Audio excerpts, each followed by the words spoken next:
Boss, ano masasabi mo sa error ni Domeng? Siguro yung tinutukoy ni Idol dito, yung hindi tumama yung sniper niya.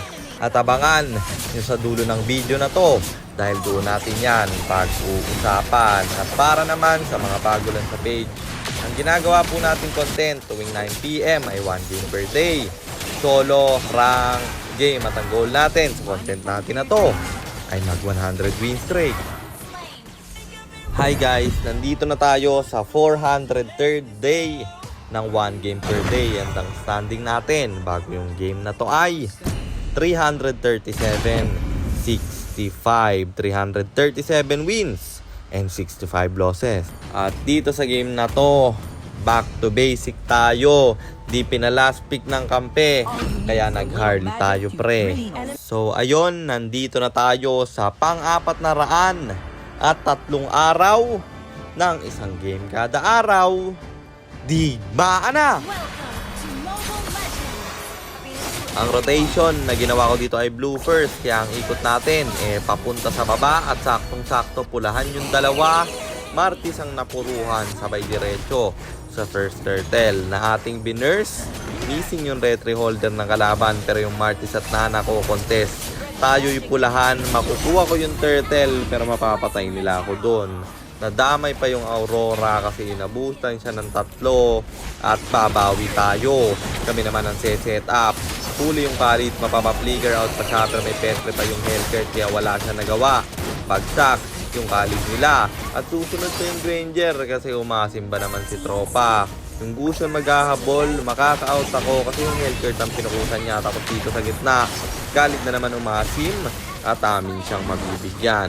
Up yung turtle dito pero pulahan ako kaya nagpapa-lifesteal na damay pa nga sa Aurora kasi pinasok kami ng Khalid at wala akong nagawa. Dito naman yung Martis sa ating bibigyan. Hahabulin ko siya, ma-ice retry pero may Gusion na nag-aabang at lethal ignition ang pumatay sa kanya doon. Tapos yung Granger na sa lubong, mamamatay din siya at dito sa gitna, Nana naman ang aming punteriya. Ang problema, ako'y pulahan, may ultimate yung Martis kaya ako'y nabigyan. Tapos bawi na naman ang ating gagawin dahil yung Nana na naman ang mapupuruhan. Nakuha nila yung turtle doon, natahabulin nila ako. Buti na lang sumasidestep tayo. Kung tinamaan ako ng 2 bala na yun, patay ako. At syempre yung pagbawi natin sa Nana na naman. At Martis dito maharap pero yung Nana ang napuruhan. May passive pa siya pero mamamatay pa rin naman. At diretso tayo dito sa Lord pero tamang zone out yung Khalid. Ako'y kanyang bibigyan pero siya yung pulahan. Babagsak yung Khalid, may immortality pa kaya mabubuhay pa rin siya. At Martis ang ating pinuntirya. Bagsak yung Martis nila at yung Khalid ay nagwala. Napatay niya yung 2 pero ako ay naka-out pa. Tapos binalikan ng Gusion, talagang papalag sila. At yung Hellcat ang nakaubos. Kami dito ay 2. Humahabol yung Granger pero hindi ko yan pinansin guys. Kasi Lord tayo magpo-focus dahil pupunta rin naman siya dyan. At ayan nga, dumatin. Nahuli ng Hellcat. Napatay na namin siya. Nakuha pa namin yung Lord doon. Tapos dito sa Riverside may clash na magaganap. Tamang first kill lang tayo kahit may ultimate ako kasi tinitipid natin yan. Bagsak yung 2 sa kanila. Sa Gusion ko binitaw yung SS at tatakas pa siya pero mamamatay pa rin. Kung binitaw ko agad yung ulti ko, di ba? Nabuhay pa yung Gusion doon pero bagsak yung 4 sa kalaban at lumima pa. Kasi yung ultimate ko sinalo ng Nana. At dito may winter tayo kaya masyado kung matapang. Ang problema na likuran pala ng Khalid. May buy and sell tayong gagawin pero winapot para sa root gold at manipis yung armor kaya nabigyan ako doon. At dahil sa pagkamatay kong yun, nakuha ng kalaban yung Lord at medyo nabaliktad pa yung laban kasi nga umasim yung kampe, namatay yung 2 pre.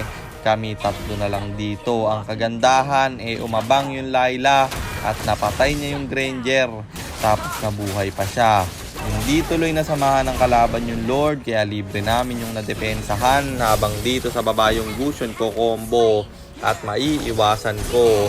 Siya pa yung mamamatay bro. Tapos dito alam kong pinapahabol ako ng Martis sa damo kasi may kasama siya dyan at buti na lang hindi tayo umasim. Meron din sa kabila At Granger nga yung kasama niya. Tayo'y pulahan, ako'y piplikiran, pero may buy and sell tayong ginawa. Nagkaroon ako ng Rose Gold Meteor, kaya napalalim yung pwestuhan nila. 3 yung namatay at dahil sa pag-flicker in sa akin ng Martis, 4 silang bagsak. Kaya nirekta na namin sa gitna. Yung Granger wala nang nagawa. Nag-tower lock na ako, kaya panalo ulit tayo at ang standing na natin ay 338, 338 wins and 65 losses. At sagutin na natin yung tanong ni Idol, ano nga ba ang masasabi ko sa error ni Domeng? Para sa akin guys, normal lang yon. Siyempre pressure kasi nasa M6 siya. At kung tama ako, yun yung unang world stage ni Domeng. Kaya meron ka ba talaga yan guys? At magkakamali ka kapag kinabahan ka. Pero yun, may matututunan naman siya sa pagkakamaling yon. Kaya hindi pa rin siya talo. Ang problema lang, masyadong mapanghusga yung mga tao. Marami namang magandang ginawa si Domeng. Yun yung isipin nyo guys, hindi yung isang pagkakamali niya. At yun lang, sana nasagot ko yung tanong mo Idol, at sana rin meron kayong natutunan sa content natin na to. At kung meron man, pakishare lang. Then after nyo i-share, mag-comment rin kayo ng pa-shoutout para ma-shoutout po kayo sa mga next nating content. At i-comment nyo na rin ang inyong mga katanungan kasi baka malay mo sa next nating content, comment mo naman ang mapili ko. Kung nagustuhan nyo yung item at emblem na gamit ko sa game na yon, eto yon: Arcane Boots, Genius Wand, Glowing Wand, Blood Wings, Divine Glaive, Winter Crown, and then Rose Gold Meteor pang buy and sell. Emblem natin Assassin, talent natin is Thrill, Seasoned Hunter plus Lethal Ignition, at syempre Retribution kasi jungle tayo doon. Teka, baka kilala mo lang ako at lagi kang nanonood pero hindi ka pala nakapollow sa page. I-follow mo na yan. Isa lang. At kung gusto mo namang magpapilot ng ML account, mag-PM ka lang, nagre-reply ako. At syempre, may bayad yon. Kahit hanggang anong rank, pwede mo ipapilot. Kahit anong hero, pwede mo ipaspam. Basta may additional payment pag magpapaspam kayo ng hero.